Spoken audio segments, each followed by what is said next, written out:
Not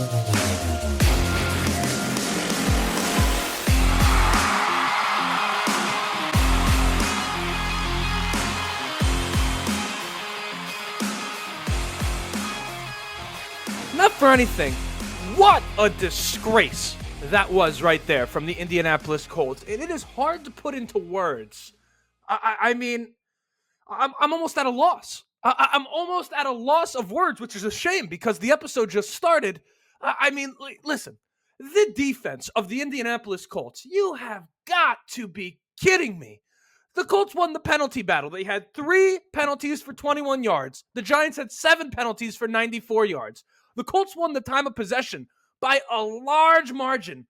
Do you know how bad you have to play on the defensive side of the ball to allow 45 points given those circumstances? You have to understand the Giants coming into this day had scored 20 points 3 times this entire season, okay? 2 of which were with a quarterback that they decided to cut mid-season because of how bad he stunk, okay? They had scored 22 points as a season high. They were averaging 14.3 points per game as a team.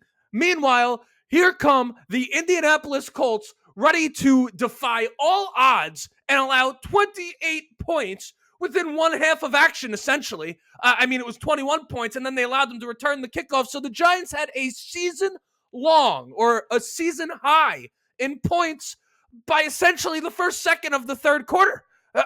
Drew Lock is awful. He's terrible as an NFL. You're talking about starting NFL quarterbacks, okay? Of course, he's in the NFL. We understand. He has to be somewhat decent, okay? As a starter in the NFL, Drew Lock has proven time and time again he cannot get it done. But you can never, ever underestimate this team's ability to allow a backup to come in and complete 80% of his passes.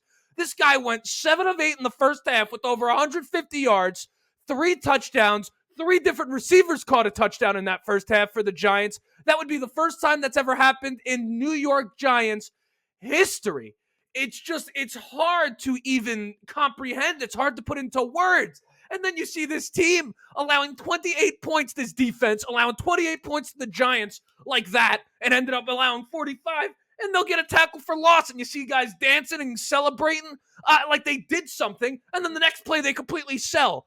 It is fucking beyond belief how bad this defense was in this game, and they continue to do this type of shit over and over and over again.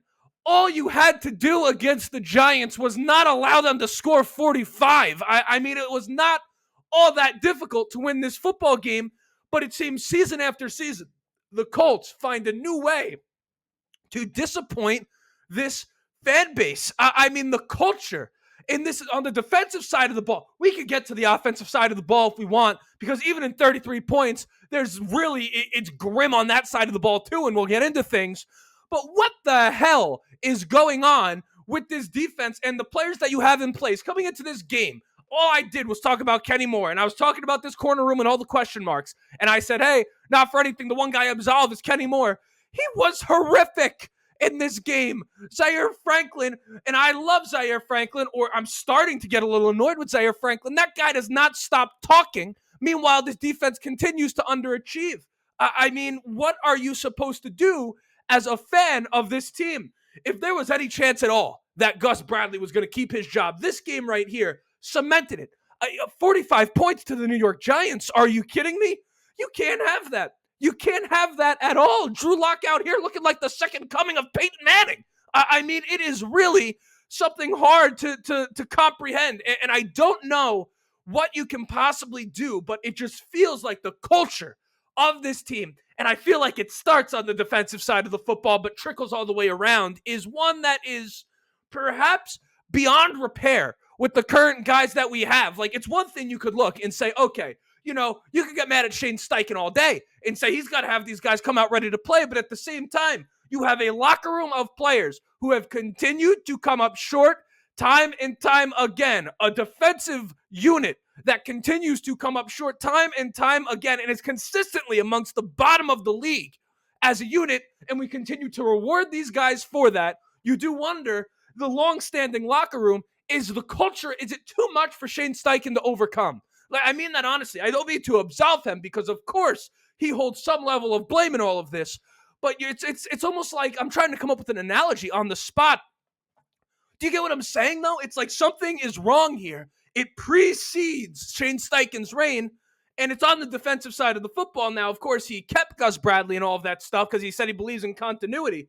But it's I just don't know. It feels like they're in no man's land right now. It feels like there has never been less hope for the Indianapolis Colts than there is right now. And you look on the offensive side of the ball, I mean, the worst of it all, right?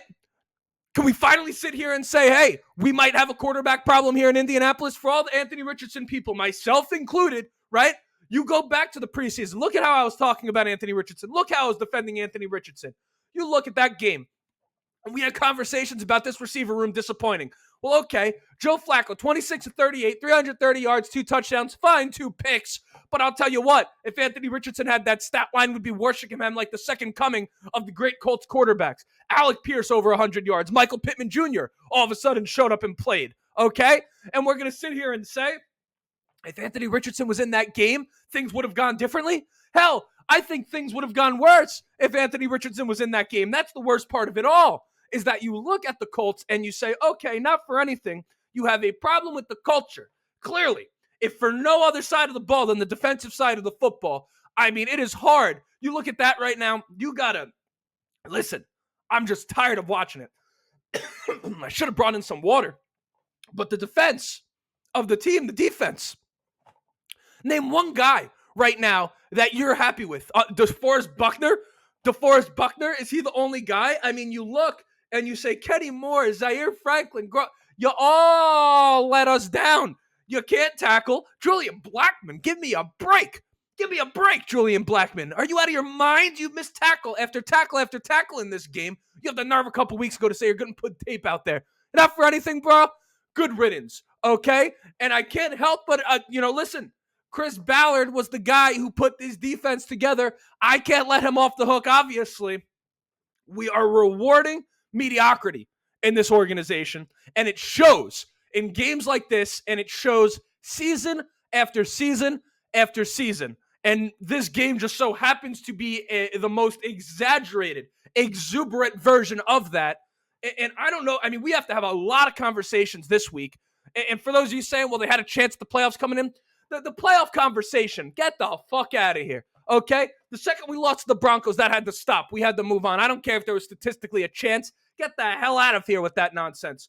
There's a lot of conversations we have to have this week. Zaire Franklin, a guy who I personally have always felt represented all the great things about this Indianapolis Colts football team. I'm quickly starting to flip on him and think that he represents all the worst. A guy that I thought was a leader and part of the solution, I'm starting to think is part of the problem. I mean, you go out against the Tennessee Titans, okay, and you win that game, and he's out here yapping on the podcast. I understand the irony that I'm doing a podcast right now and that I wasn't on the field. I get all of it, okay? But you're the guy in the NFL. You're the one that we're holding the high standard, okay? I'm punching up. If you want to compare yourself to me, then retire and become a nerd in his bedroom, okay? But if not, we're going to hold you to a higher standard, okay? But you come out, you yap against the Titans like you just beat the Kansas City Chiefs, and then you come out here and do this against the Giants.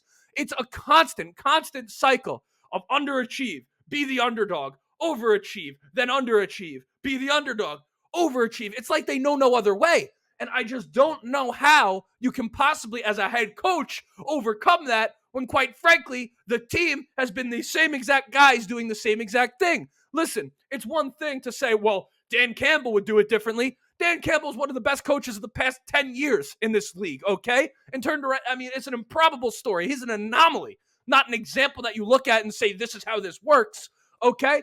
I don't know what to do right now, but you look and you say, okay, we have another game against the Jaguars that we always lose. That means that we'll probably win that game. So there's some sort of nuance to this conversation. Can't wait to see the trenches after this one, quite frankly. Cannot wait to see the trenches after this one. I mean, this right here is, of all the losses I could think of in recent memory for this Indianapolis Colts football team, I mean, there might have been ones this year, but this one just sticks out because, I mean, duh, right? Do I really have to explain why it is that I'm this upset? And listen, I can get more technical in the analysis of this game if I want to. I could sit here and say, you know what? The Giants have a good group of receivers. They do. Okay? The Giants have a very good group of receivers. That is absolutely true. I could say that if I want. I could talk about Thibodeau and Brian Burns and say that that's a good group. The Giants are 2-13, averaging 14.3 points per game. There's no need to overthink this, okay? The Colts went out there and absolutely embarrassed themselves, and in my opinion, secured Gus Bradley being fired.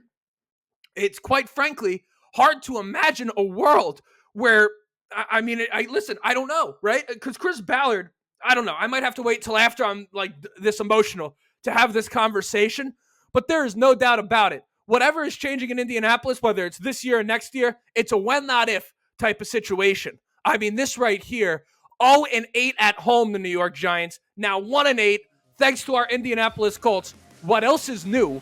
It's an embarrassment. It's completely embarrassing. That's all I got. That's all I got. Do you have anything else? Let me know in the comments. That is fucking insane.